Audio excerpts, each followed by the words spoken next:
Hai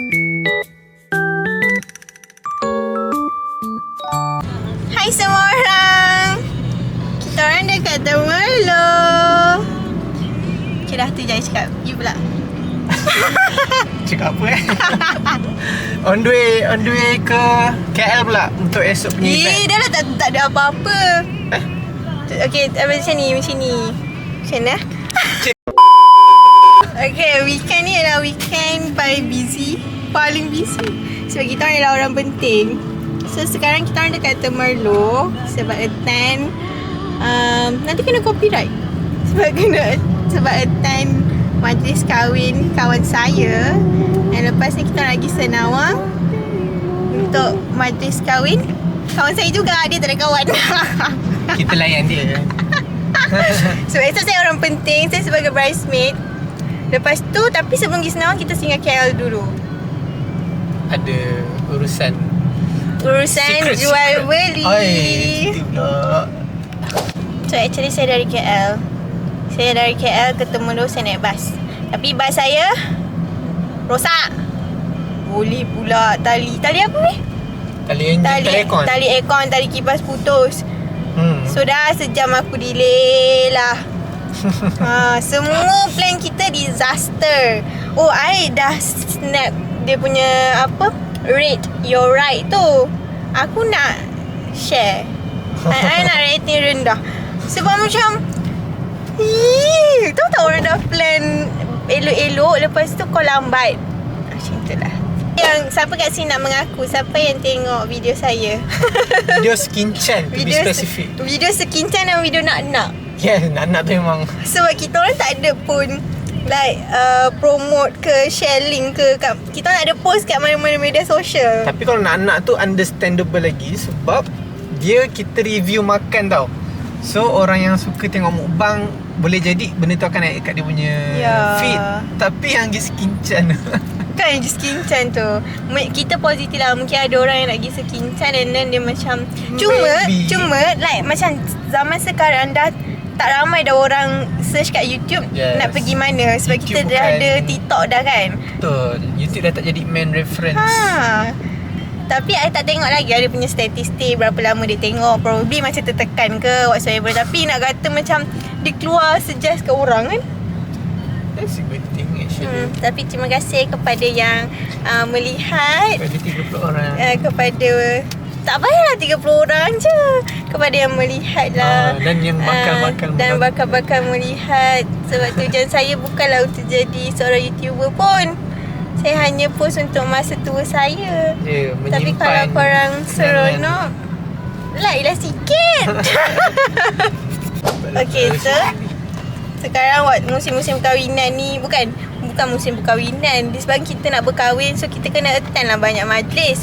Kenapa kita kena attend banyak majlis? Sebab kita nak tengok goodies diorang bagi apa. Oh, ingatkan sebab orang datang majlis kita. Taklah, I nak tengok apa idea diorang untuk attire, pelamin dan juga goodies. Tapi lebih kepada goodies lah. Sorry, yang saya naik Beza bukan naik lori. Tapi dia main gegaran tu. Jalan teruk. So, kenduri kawan saya ni tadi saya dapat 2 ni. Actually dia comes in bag.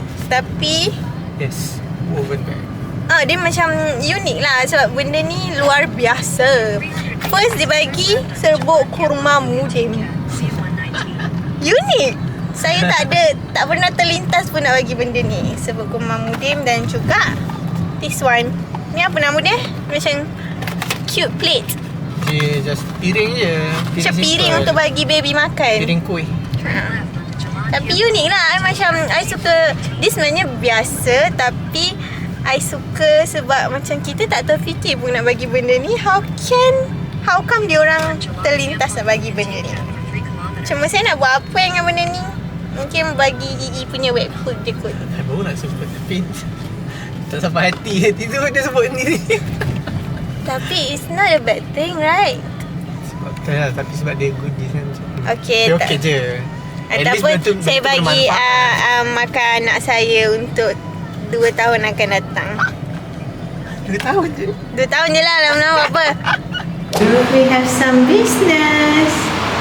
Trending. Tapi dia buat aku naik tangga je weh, pakai high heels ni. Tak ada Rasuk-rasuk. Cepat lah.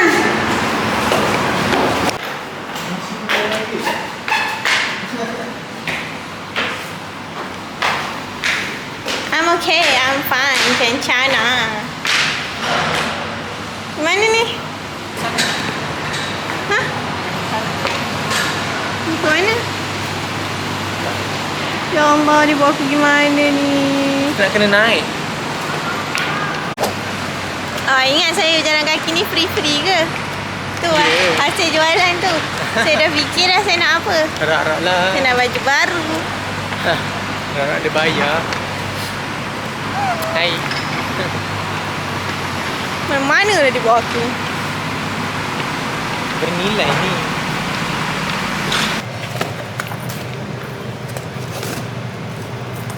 Terima kasih. Sama. Dah, ambil. Saya terima kasih.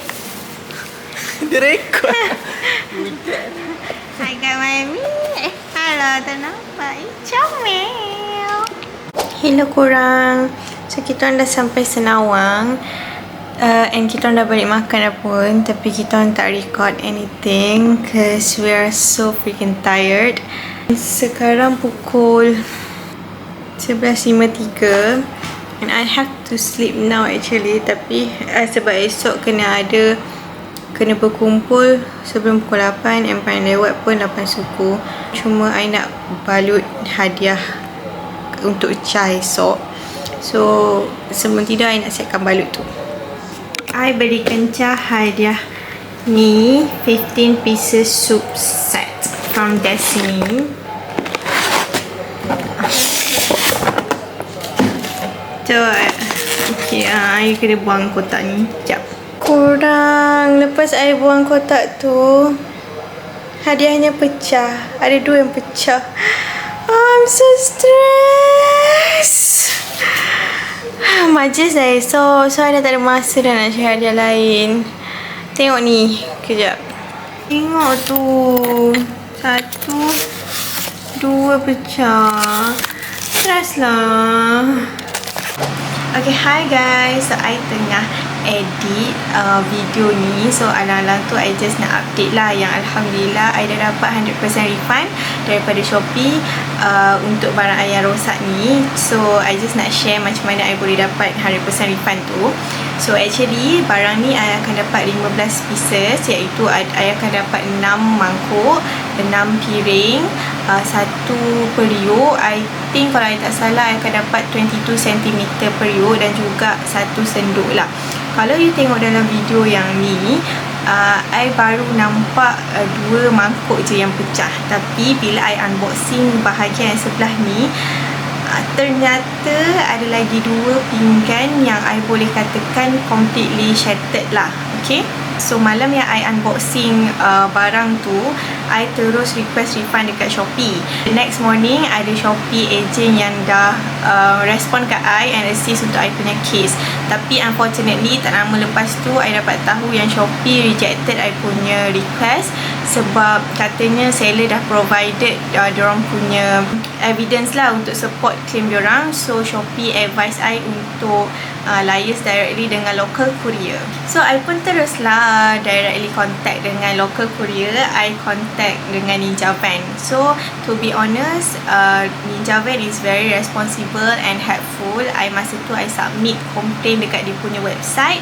And tak lama lepas tu terus ada staff Ninja Van email I untuk I submit setiap proof lah, macam waybill, gambar yang pecah dekat diorang untuk diorang punya further investigation. And then petang tu ada staff Ninja Van yang contact Hadi. Kenapa diorang contact Hadi ialah sebab I post barang ni dekat Hadi. So I letak contact number Hadi lah. So anything Ninja Van akan contact dengan Hadi lah. And I also dapat email, tapi unfortunately Ninja Van cakap diorang tak boleh nak proceed dengan refund tu lah, sebab katanya based on the proof yang I provided, barang-barang ni semua not fully protected by bubble wrap. So disebabkan tu diorang tak boleh nak proceed I punya permohonan lah untuk refund. And then diorang advise I untuk contact dengan Shopee untuk dapatkan refund ataupun arrange untuk replacement. So bila jadi macam ni, I pun macam, to be honest, I hampir give up. Sebab masing-masing macam tolak I ke kiri ke kanan kan. Tapi tak apalah, I cuba lagi demi mendapatkan duit I cuba lagi untuk submit request refund yang kali kedua dekat Shopee. And I bagi tahulah I dah pernah request refund sebelum ni, and I was advised untuk contact directly dengan local courier. And then I dah contact local courier, and this is respond local courier. So I need help from Shopee lah. And then dalam masa sama, sementara I tunggu Shopee untuk respond dekat I punya second request, I negotiate dengan seller. I chat seller, I bagi tahu barang ni pecah, berapa pecah, and then I submit juga I punya waybill. Lepas tu seller tu respond I, dia tanya, ni waybill yang mana? Then I baru sedar yang selama ni aku duk submit request tu, aku submit waybill yang salah sebab I beli 2 parcel. So I tersubmit parcel yang the other one. Sebab tu lah I punya first request refund kena reject. Lepas tu seller pun offer I untuk diorang compensate untuk barang yang pecah saja. Untuk dalam kes I 2 mangkuk pecah, 2 piring pecah. So I tak ingat berapa harga per pieces, tapi diorang nak bayar harga tu lah. Contoh satu barang RM10, so 4 barang rosak RM40. Diorang nak compensate I lah. Lepas tu I pun macam fikir I pun macam nak terima lah. Sebab I kalau nak arrange untuk replacement pun macam susah. Sebab I dekat KL I tak ada transport, I cuma bergantung dekat LRT je. So I tak suka benda-benda yang memisahkan I. So I fikir macam tak apalah, daripada I tak dapat apa-apa, it's better for me to get that amount lah kan. So I tak sempat nak respon kepada chat seller. Tiba-tiba I dapat respon daripada Shopee yang diorang terima I punya request refund. So I pun Alhamdulillah I dapat 100% refund, and seller pun cakap Shopee dah terima I punya refund. So diorang pun tak jadilah untuk compensate untuk bayar I lah untuk 4 barang yang pecah tadi. So in my opinion, not only Shopee lah, I think kebanyakan organisation pun when it comes to refund, I think semua organisation akan ada satu prosedur dan juga proses yang I can say that it's complicated for us as a consumer. Tapi diorang kena ada prosedur macam tu sebab diorang berdepan dengan macam-macam risiko. So in order untuk selamatkan diri dan mitigate diorang punya risiko tu, inilah prosedur yang kita kena hadapi. Tapi kita kena faham lah, bila kita ada bukti yang kukuh kan, macam tadi kita unboxing video tu, and kita follow the right track untuk dapatkan duit kita semula, peluang untuk dapat 100% refund tu still ada. Okay, yang penting kita kena sabar dan jangan give up lah, and follow the right track untuk dapatkan duit kita. So kalau you guys pernah menghadapi kes-kes macam ni, boleh komen dekat bawah, nanti I baca. And kalau in future korang pun terkena macam mana I kena, dapat barang pecah, dapat barang rosak, maybe you can follow cara yang I buat ni. InsyaAllah dapat balik duit tu. Good morning. Amin. Tadi saya cakap saya cantik. Cantik. Ni outfit kita orang hari ni. Shawl kuning tu kat mana? Shawl kuning tu. Shawl kuning? Nak bagi sayang lah. Mana ada? Ada. I tak ada katil. Tak katil? Actually Cha bagi I 2 shawl tau. Satu yang ni, satu yang kuning. Yang kuning tu I tak letak atas katil, I tertinggal. Kita nak check out hotel. So Adi tengah ambil semula.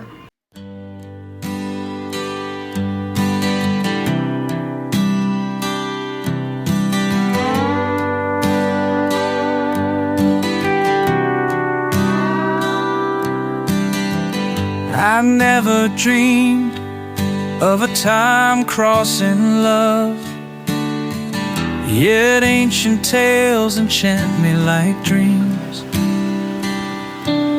Fate led me to you across the ages.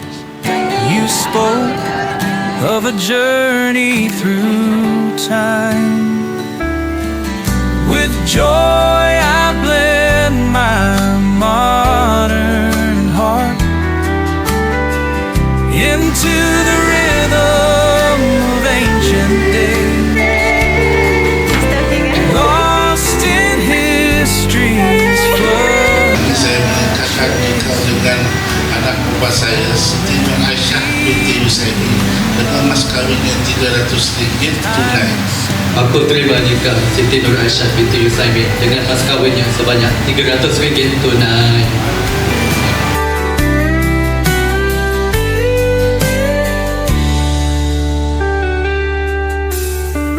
I never dreamed of a town crossing love, yet ancient tales enchant me like dreams. Fate led me